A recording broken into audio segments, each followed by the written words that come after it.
Excitement is the silent structural failure of your financial foundation. If your investing strategy feels like a thrill ride, you are not building a legacy. You are drafting your own bankruptcy. King Solomon, the wealthiest architect in history, laid down a blueprint that looks dull to the fool, but builds empires for the wise.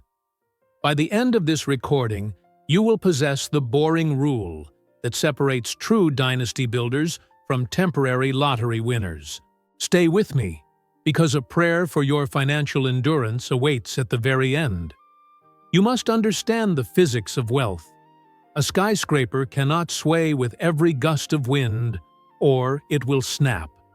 Yet, most of you are building your financial houses on the shifting sands of adrenaline. You check your phone. You see a green line shooting up. Your heart races. You feel like a genius. But that feeling is not intuition. It is a chemical trap. The market is designed to entertain you, but entertainment costs money. The casino does not pay the player who enjoys the lights. It pays the owner who calculates the odds. Solomon identified this architectural flaw 3,000 years ago. He did not speak of crypto or stocks, but he spoke of the soil, which is the ultimate asset. Listen to the load-bearing truth found in Proverbs chapter 12, verse 11. He writes, "He who works his land will have abundant food, but he who chases fantasies lacks judgment." Notice the contrast. Working the land is monotonous. It is slow. It is repetitive. You plant, you water, you wait. You see nothing for weeks. It is boring, but it produces abundance. Now look at the alternative. Chasing fantasies. The Hebrew text here suggests pursuing empty things or vain things. These are ventures that look shiny, promise quick returns, and require no sweat, only luck. Why do we despise the boring work? Because the human mind craves complexity. We believe that if a solution is simple, it cannot possibly be worth millions. We think we need a complex algorithm, a secret insider tip, or a revolutionary new technology to get rich. We are addicted to the noise. But noise is not signal.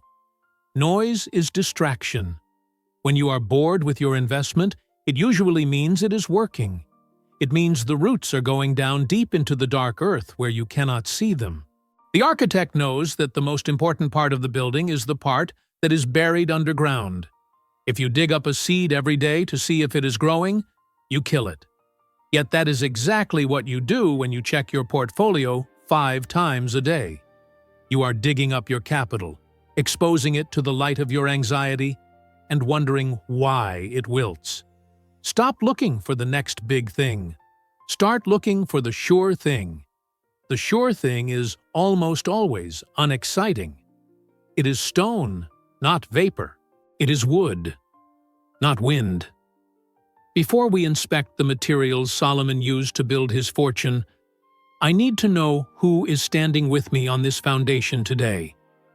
I want you to pause, take a breath, and simply write in the comments exactly where you are watching from. Let us see the global scale of this community of builders. Solomon was not a speculator. He was a collector of tangible, heavy, boring realities. When you read the inventory of his wealth in 1 Kings, you do not find derivatives or promises of future value. You find gold. You find cedar timber from Lebanon.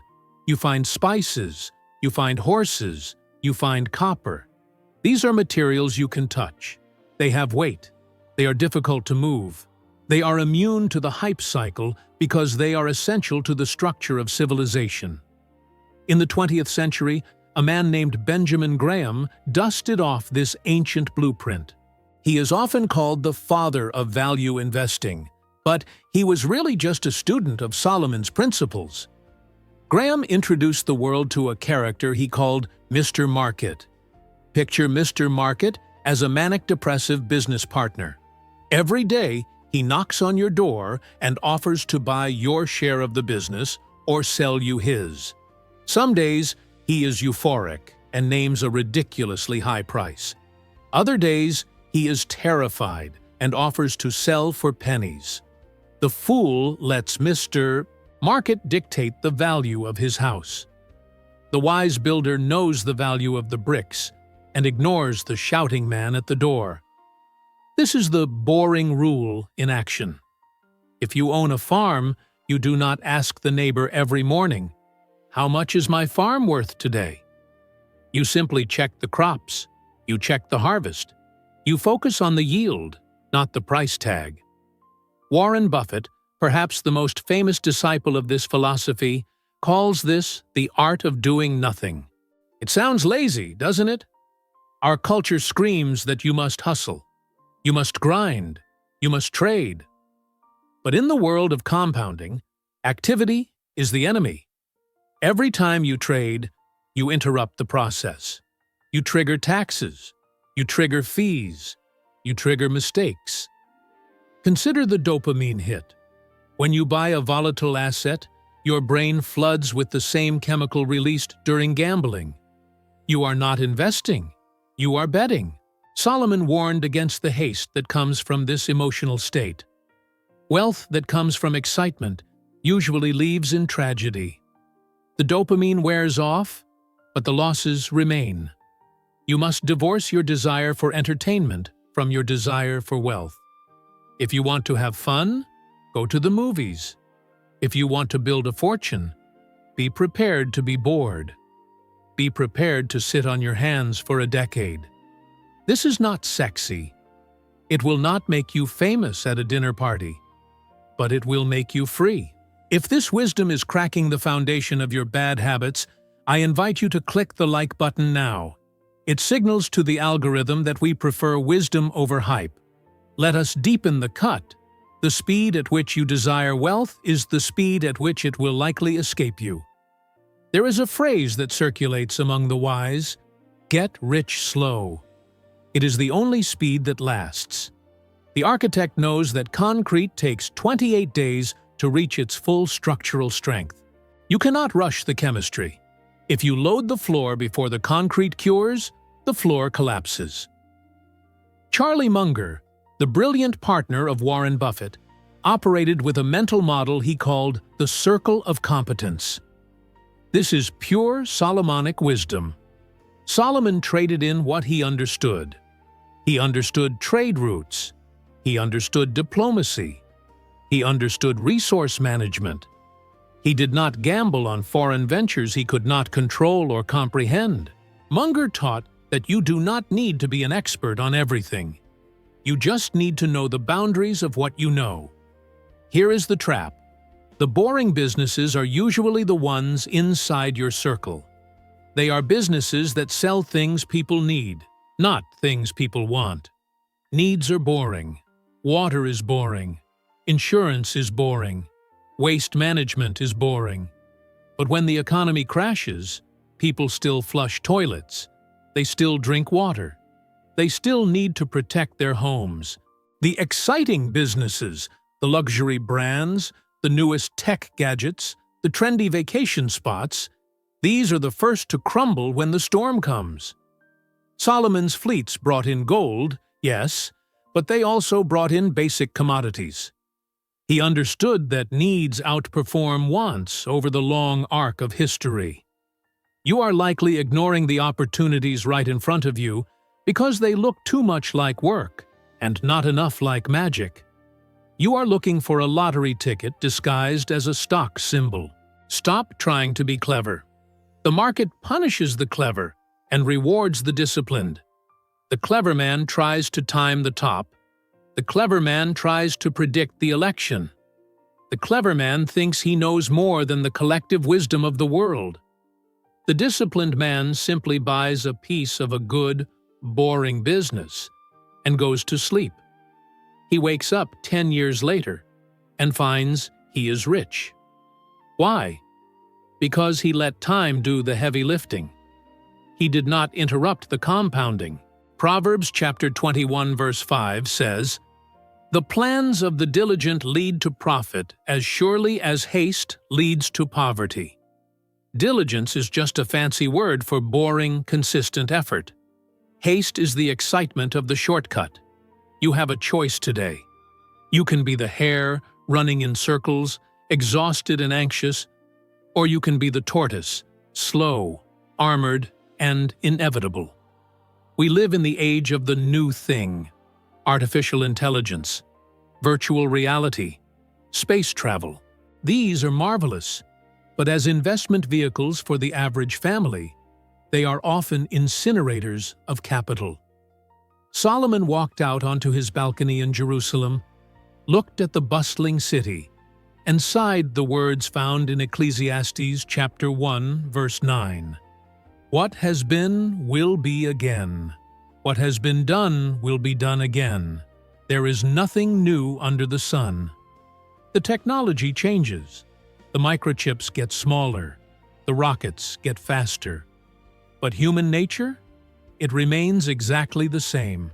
The greed that drove men to lose their fortunes in the tulip mania of the 17th century is the same greed that drives men to lose their life savings in meme coins today. The vehicle changes, but the cliff is the same. You must understand the law of compounding. Albert Einstein is often credited with calling it the eighth wonder of the world. Whether he said it or not, the math holds true. But here is the catch. Compounding requires an enormous amount of time to become explosive. It is like a snowball rolling down a very long hill. At the top of the hill, the snowball is small. It rolls for a long time and seems to gain no size. This is the boring zone. Most people quit here. They stop the snowball, break it apart, and try to build a new one on a different hill. But if you leave it alone, if you let it roll through the boring years, it eventually reaches a critical mass where it begins to consume everything in its path. It becomes an avalanche. You cannot have the avalanche without the years of the tiny snowball. You are confusing gambling with investing. Gambling is an event. It happens in a moment. Investing is a process. It happens over a lifetime. Sir John Templeton, another giant of the faith and finance, observed that the most dangerous words in investing are, "This time is different." It is never different. The valuation always matters. The cash flow always matters. The debt always matters. When you see a crowd running toward a new excitement, screaming that the old rules no longer apply, you should run the other direction. The crowd is running toward a cliff. The boring path is empty, quiet, and leads uphill. It is harder to walk, but the view from the top is permanent. We conclude with the testimony of a modern saint of simplicity, John Bogle.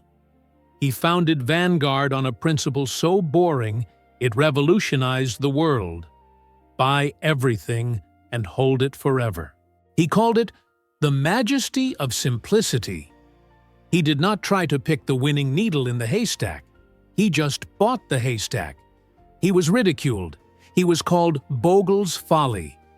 But while the exciting fund managers burned out and lost billions, Bogle's boring strategy built trillions of dollars of wealth for ordinary families. Solomon's final decree on this matter is a call to return to the dignity of steady labor. Wealth is not a magic trick. It is stored energy. It represents value you have provided to the world, saved and stewarded over time. If you cannot explain your investment to a 12-year-old child in 2 sentences, you do not own an asset. You own a gamble. The boring rule is your shield. It protects you from the predators who sell excitement. It protects you from your own greed. It protects your family from the instability of a provider who is addicted to risk. Embrace the boredom. Love the plateau. That is where the foundation cures. That is where the legacy hardens into stone that the winds of recession cannot move. If you are ready to stop chasing the wind and start laying bricks, I invite you to subscribe to this channel. We do not sell hype here. We distribute blueprints. Now, I ask you to disconnect from the noise of the world for a moment. Close your eyes if you can, or align your thoughts with mine now. Let us seal this wisdom in the mortar of prayer. God, the great architect of all things, you laid the foundations of the earth, and they do not move. You established the seasons, and they do not fail. Forgive us for our addiction to haste. Forgive us for treating the stewardship of resources like a game of chance. We ask for the spirit of sound judgment. Give us the courage to be boring in a world that demands entertainment. Give us the patience to plant trees under whose shade we will never sit. Bind our hands when we are tempted to act out of fear or greed. Grant us the steady, quiet rhythm of the sower, that we may one day reap the harvest of the faithful.